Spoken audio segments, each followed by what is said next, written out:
ये जो हम सब लगे हुए होते हैं ना भाई कि असल में फ़र्क क्या है? इंडिया की टीम क्यों इतनी बेहतर है? पाकिस्तान की टीम क्यों इतनी बुरी है? सिस्टम है, सिस्टम 90s में भी इसी तरह ही थे। वहाँ पर भी आपके कोई लेजेंडरी नहीं बैठे हुए थे जो ऊपर से बैठ के ग्रास रूट लेवल से पकड़-पकड़ के लेके आ रहे थे। आप ना एक टैलेंट की बेस के ऊपर एक हद तक ही जा सकते हैं। 18-20 साल की उम्र में जो आपका टैलेंट होता है ना बस वहीं तक ही होता है जो आपको गॉड गिफ्टेड आपको मिल जाता है। उसके बाद आपने कॉन्स्टेंटली इम्प्रूव करना होता है, जो कि हमारे प्लेयर्स बिल्कुल भी नहीं चाहते हैं। क्योंकि इनके विजन ही ये होते हैं। उनको मिल गए जी प्लॉट मिल गया, उनको इधर से 1 करोड़ मिल गया, 2 करोड़ मिल गया, 15-20 करोड़ के ऊपर उनकी सारी ख्वाहिशें पूरी हो जाती हैं। एक शॉपिंग प्लाज़ा बना दिया, 2 से मंथली इनकम आ रही है, उसके अलावा बस ठीक है प्लॉट लेना शुरू कर दिया हर मैच के बाद। उनकी सिर्फ़ और सिर्फ़ जो एम्स ही यही हैं, तो उन्होंने आगे क्या जाना? अभी रिसेंटली एक इंटरव्यू काफ़ी वायरल हो रहा है यूएई के प्लेयर का, जिसके अंदर वो ये बता रहा है कि कैसे उसने बुमराह को स्लो बॉल करवाना सिखाई। अब आई नो कि इसके ऊपर बहुत से इंडियंस तो बहुत नाराज़ हो जाएँगे कि ओह! ये कैसे हो सकता है, बुमराह को कैसे सिखा दी? और मोस्ट प्रॉब्ली बिल्कुल सच भी नहीं होगा, लेकिन हल्की-फुल्की बेसिकली इसके बारे में बात ही नहीं कर रहा कि उसने बुमराह को सिखाई है कि कोई और सी स्लो बॉल है जो वो करा रहा है। पॉइंट सिर्फ़ और सिर्फ़ ये है कि ऐसे प्लेयर की ना जो इस लेवल पे पहुँचे हुए होते हैं, उनकी सिर्फ़ एक ख़ासियत होती है, वो ये ख़ासियत होती है कि उनकी लर्निंग कभी भी ख़त्म नहीं होती। उनको कोई भी बंदा मिल जाए, कहीं पे भी मिल जाए, वो उससे कुछ भी लेने को तैयार हो जाते हैं कि यार कोई ये बात कर रहा है तो कुछ ना कुछ मुझे इसमें से भी मिल जाएगा। सुनते वो हर किसी की हैं, हर वक़्त ओपन होते हैं। जब आपका प्याला खाली होता है ना तभी उसके अंदर भरा जाता है। अगर आप प्याला आपका फुल रखा हुआ है, आपको ये लग रहा है कि मुझे सब कुछ पता चल गया, तो फिर आपको कुछ भी नहीं मिलता। तो कामयाब होने का सबसे पहला असूल ही ये है कि आप अपने प्याले को हमेशा खाली रखें। और वैसे भी जो अक्लमंद आदमी होता है ना, उसको यही लगता है कि उसको कुछ भी नहीं पता। जो बेवकूफ़ होता है, उसी को पता होता है। वो कहते हैं ना कि जो समंदर होता है, वो बहुत काम होता है सतह के ऊपर, क्योंकि वो उतना ही गहरा भी होता है। लेकिन जो छोटी-सी नहर होती है, वो ठाटे मारती हुई जा रही होती है, शोर मचाती हुई जा रही होती है। खाली बर्तनों के बारे में भी कहते हैं कि वो सबसे ज़्यादा शोर मचाते हैं। ये सब इसी बारे में कहा जाता है कि जो आदमी बहुत ज़्यादा चीखें मार रहा है कि मुझे ये भी पता है, मुझे वो भी पता है, उसको अंदर से कुछ भी नहीं पता होता और जिसको वाक़ई कुछ पता होता है, वो बिल्कुल खामोश होता है और खामोश होके वो सुन रहा होता है कि कहाँ से मैं क्या ले सकता हूँ। यही सारी ग्रेटनेस है जो कि इन प्लेयर्स के अंदर है। हमारे प्लेयर्स को वैसे ही सब कुछ पता है, उनको किसी की ज़रूरत ही नहीं है। ख़ैर ये लड़का कह रहा है कि जी उसने वो टी10 के अंदर बॉल कराई थी, मेड इन ओवर कराया था। तो उसने वीडियो पूछी बुमराह किसी ने उसको बोला कि भई इसने उसके अंदर मेड इन कराया है, तो बुमराह ने उसको टेबल पे ही बैठे हुए थे, साथ खाना खा रहे थे, तो बुमराह ने कहा कि वीडियो दिखाओ, उसने यूट्यूब के ऊपर वो क्लिप दिखाया है। तो उन्होंने कहा ये तू कैसे करा देता है? तो फिर उसने कहा कि जी मैं आपको बाद में नेट में ही बता सकता हूँ। फिर नेट में उसने जाके पूछा कि भई मुझे सिखा कि किस तरह करा रहा है और फिर वहाँ पर उसने करके सिखा। अब मैं ये नहीं कह रहा कि वही वाली बॉलें अब बुमराह भी करा रहा है, जो कि मोस्ट प्रोबब्ली बहुत से इंडियंस को बड़ी तकलीफ हो जाएगी कि ये कैसे हो सकता है?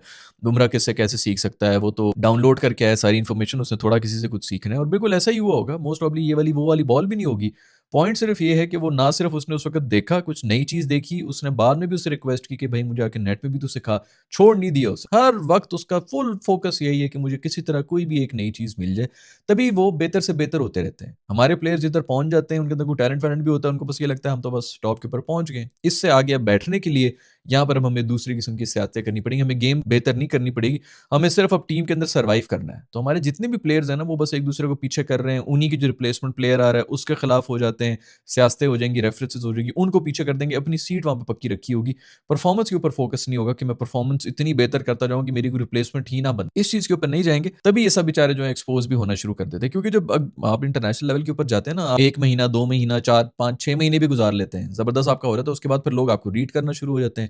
आपकी वीकनेसेस और ये सब चीज़ों के ऊपर काम करके आना शुरू हो जाते हैं, तो फिर आप एक्सपोज़ होना शुरू हो जाते हैं। जैसे कि हमारे बहुत से लेजेंडरी बैटर्स जो भी पिछले 4-5 साल पहले तक नंबर 1, नंबर 2 रैंकिंग के ऊपर थे, अब वो एक्सपोज़ हुए हैं क्योंकि उनकी कमज़ोरी पकड़ी गई है और वो वहीं पर ही बैठे हुए हैं कि हमें तो मज़ीद कुछ करने की ज़रूरत ही नहीं है, हमें तो वैसे ही बहुत कुछ पता है। हम अगर उस इसी टेक्नीक के साथ वर्ल्ड नंबर 1 जा चुके हैं, तो हमें क्या ज़रूरत है, हमें कौन सिखा सकता है? तो जब आपका ये अप्रोच होगी ना, तो उसके बाद फिर आप वाक़ई आपको कोई कुछ भी नहीं सिखा सकता और आप कुछ सीख भी नहीं सकते। ख़ैर भई बुमराह वगैरह तक तो हम अभी आई डोंट नो अगली एक सदी में भी पहुँच सकते हैं कि नहीं पहुँच सकते। हमारे पास तो वैसे भी उनसे बहुत बड़े-बड़े बॉलर्स और बैटर आ चुके हैं, जिनको किसी से कुछ सीखने की ज़रूरत नहीं है। फ़ख़र ज़मान के बारे में बहुत सी न्यूज़ आ रही है, उन्होंने कल मेरे ख़्याल में मैच खेला, कल खेला या परसों मैच खेला है, जिसके अंदर वो फुर्तियाँ मार के धुन्नी के बल कलबाज़ियाँ खा के कैच पकड़ रहे थे और उसी से 1 दिन पहले, 2 दिन पहले जो है आकिब जावेद ने आके प्रेस कॉन्फ्रेंस में ये कहा था कि वो अनफिट है, इसीलिए हमने उसको ओडीआई सीरीज़ के अंदर नहीं भेजा। अब बहुत से लोग जो हैं वो आकिब को गालियाँ दे रहे हैं, बिल्कुल राइटली सो देनी भी चाहिए। मेरे ख़्याल में भी सबसे पहले किसी से सवाल होना चाहिए तो वो आकिब साहब से ही होना चाहिए कि यार तकरीबन 1 साल से हम तेरी बातें ही सुन रहे हैं। परफ़ॉर्मेंस तो मेरी जान टीम की कुछ हो नहीं रही और कितना हमने वेट करना है। ख़ैर लेकिन इस बात के ऊपर मैं उनको क्रेडिट इस चीज़ का भी दूँगा कि यार वो ओडीआई की जो सीरीज़ थी ना, उसको भी ख़त्म हुए हुए अब तो ख़ैर 3-4 दिन हो चुके हैं। वो उससे पहले की जो फ़िटनेस है उसकी बात कर रहा है। तकरीबन को 2 हफ़्ते पुरानी फ़िटनेस की वो बात कर रहा है। अब उस बात को 2 हफ़्ते गुज़र चुके हैं और ये रिहैब में भी थे एनसीए के अंदर फ़खर ज़मान भी। फ़खर ज़मान ने भी खुद ही कहा है कि मैं रिहैब में था एनसीए के अंदर। तो अब ठीक है, वो फ़िट होके आ गया होगा। ऐसी भी क्या कोई ये भी हो सकता है कोई पेचेस-वेचेस लग गए हों, कोई और दूसरी मूज़ी मर्ज़ हो, किसी किस्म की कोई भी प्राइवेट किस्म की बीमारी हो जिसकी वजह से वो ना बताना चाह रहे हो कि जी मुझे क्या ज़रूरी तो नहीं कि सिर्फ इंजरी वही हुई होती है कि घुटने में। वैसे भी आकिब जावेद ने कोई इंजर्ड का तो वर्ड यूज़ नहीं किया, तो उसने अनफिट का वर्ड यूज़ किया था। दिमागी तौर पे भी अनफिट हो सकते हैं, जो कि मोस्टली हमारे प्लेयर्स भी हैं। बट खैर इसके ऊपर बहुत चीखमगुइयाँ हो रही हैं, लोग जो हैं वो कह रहे हैं कि नहीं भाई ये देखो कैसे कुलबाजियाँ खा-खा के कर रहा है। दूसरी तरफ बाबर भी जो है वो जब से उन्होंने ये कहा है कि वो अनफिट हैं, बाबर ने इंस्टाग्राम के ऊपर अपनी पोस्ट लगाना शुरू कर दी हैं। गोल्फ खेलते हुए भी जो उन्होंने अपनी पोस्ट लगाना शुरू कर दी हैं। बाबर भाई भी हर वो हरकत कर लेगा सिवाय परफॉर्मेंस करने के। तू चुप करा दे भाई, 3 साल से तेरे ऊपर बड़ी बातें आ रही हैं, तू आके मैच जिताना शुरू कर दे भई, मैच विनर बन जा। वो नहीं करनी, बाकी बस यूट्यूब पे आना है, इंस्टाग्राम के ऊपर आना है। बिल्कुल उमर अकमल, कामरान अकमल एग्ज़ैक्टली यही करते रहे, इन्हीं के कज़न हैं, तो ऑफ कोर्स उसी रूट के ऊपर ये चल पड़े हैं।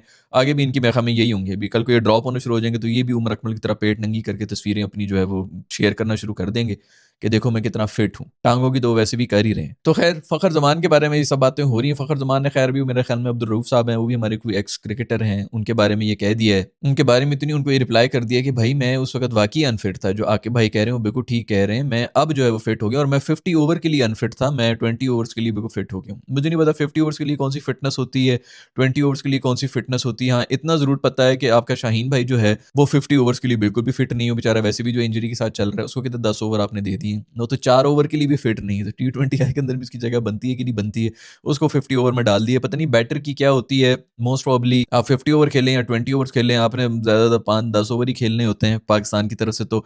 बट खैर होगा भाई 50 ओवर के लिए वो ग्राउंड के अंदर नहीं खड़ा हो सकता होगा, कोई हरनिया-वरनिया कोई मसला होगा, वैसे मसाइल तो चल रहे हैं फ़खर ज़मान के, इसमें कोई शक नहीं है।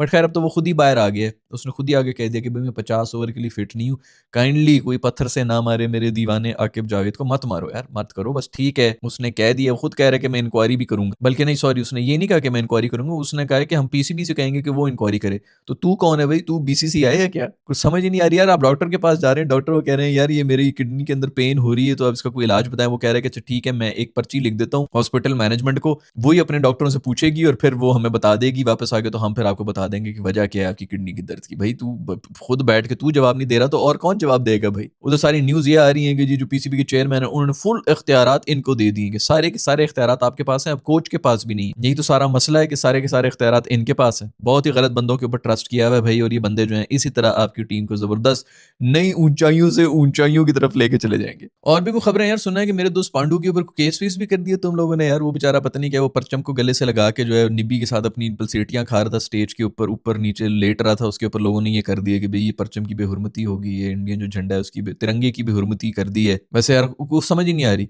ऐसे ऐसे कोई मेंटल लोग बैठे हैं, उनको समझ नहीं आ रही कि किस क्या कहाँ से कीड़ा निकालें, तो इस चीज के ऊपर निकाल दिए। अगला बंदा जो है पूरी दुनिया के अंदर आपका तिरंगा जो है उसको ऊपर कर रहा है, पिछड़ा वर्ल्ड कप भी उसने जिताया था, इसके अंदर भी आप उसकी परफॉर्मेंस देख लें, क्रंच मौकों के ऊपर आके, क्या क्रूशल मौकों के ऊपर आके वो परफॉर्मेंस देता है, झंडा जो है वो सर से ऊपर हो जाता है। ये इस चक्कर के ऊपर पड़ गए, सड़ गए। जरूर कोई सिंगल आदमी होगा जो इसी से सड़ गया कि ये क्यों खुश हो रहा है। वैसे यार आपस की बात है, हरकतें तू भी बड़ी हल्की कर रहा था पांडु, बहुत ही निब्बा निब्बी वाली हरकतें होती हैं पार्कों के अंदर, इधर उधर जो है ना, वो स्टेज के ऊपर लेटा हुआ था, ऊपर देख रहा है आसमान को, देखो इस मौके को फील करो, पता नहीं हम दोबारा ये कर सकेंगे कि नहीं कर सकेंगे। बहुत ही निबड़ी हरकतें कर रहा है यार तू। शादीशुदा हो चुका है, एक दफा तेरी शादी भी हो गई, उसके बाद में हमें कोई और भी गर्लफ्रेंड आई थी, अभी दूसरी भी गर्लफ्रेंड आ गई है, तेरा खत्म ही नहीं हो रहा यार, चस्का ही नहीं मुक रहा। ठीक है भाई, आपको पूरा हक बनता है, आप एक नहीं दो नहीं, इसके बाद अगर कोई और रख लें, लेकिन इतनी बहुत ही थोड़ी जरा निब्बा निब्बी वाली हरकतें, ये 13-13 साल के बच्चे बच्चियां ये हरकतें कर रहे हैं। खैर अब तो खैर 17-18 साल भी निब्बा निब्बी होते हैं, बट जो भी अब वो बच्चे अगर हरकतें कर रहे हो, फिर भी कुछ समझ आती है यार। तू 2-3 दफा मतलब सीरियस रिलेशन शादी से होके निकला है यार, अब तो ये हरकतें छोड़ दे। खैर मैं तो पहले भी कहा था भाई ये सारे फिल्मी हैं, इनका असल शौक जो है वो फिल्मी हीरो बनना ही था, ये क्रिकेटर चुंगे में बन गए हैं। अब उसको समझ तो नहीं आ रहा, उसके अंदर की जो है वही बॉलीवुड वाली फड़करी होती है, उसने जब लड़की के साथ देखना तो मैं अपनी लड़की के वास्ते जो है वहां पर वो हीरोइन के साथ लेटा हुआ है स्टेज के ऊपर, ये वहां पे हरकतें कर रहा है। बट फिर भी यार केस वेस नहीं बनता था इसके ऊपर, जिसने केस किए ना उसका पता कराओ और उसको जाके पकड़ के भाई उसको चंडे फेरो कि यार तू तो दफा हो, तू तो साइड के ऊपर हो। पता नहीं कौन डेस्परेट है, अभी नई नई तलाक से वो निकला है, वो सड़ गया कि भाई इसके पास क्यों बंदी है, मेरे पास बंदी नहीं। ये है दोस्तों खबरें क्रिकेट की दुनिया से। आपको भी अगर लग रहा है कि फखर इंजर्ड है तो नीचे कमेंट्स में लिख के बता दो भाई। छलांग वैसे बड़ी जबरदस्त मारी थी, इतनी जबरदस्त हो सकता है यार कभी कभी जज्बात में आके इंसान जो है कोई ऐसी हरकत कर देता है, बाद में कहता है कि ओह मुझे तो ये नहीं करना चाहिए था, ऐसा भी हो सकता है। अब ऐसा भी नहीं यार आके मासूम, ऐसे तो उसको सबसे पहले मेरे ख्याल में निकालना चाहिए, क्योंकि जो उन्होंने करना था ना, ये घूमेगी, स्पिनर नहीं खेल सकेंगे, इंग्लैंड हार जाएगी, फंसेंगे ये। वो एक इंटरव्यू ने हमें ले डूबा है यार। और उसके बाद जो है वो एक वो स्पिनिंग दोबारा जब आएगी हुई टीम पाकिस्तान के अंदर, तो इसको एज अ कंसल्टेंट कर लेना कि भाई पिच कैसी बनानी है, ये काम था उसका। उसको सारे के सारी आपने भाग दौड़ दे दी है, उसने पूरी क्रिकेट टीम का ही बेड़ा गर्क कर दी। और अब सुना कि सारी सारी अथॉरिटी है भी इन्हीं के पास ही। फखर इंजन है कि नहीं है, नीचे कमेंट्स में लेके बता दो। मैं मिलूंगा आप लोग से नेक्स्ट वीडियो के तरफ। अपना ख्याल रखिएगा। अल्लाह हाफिज।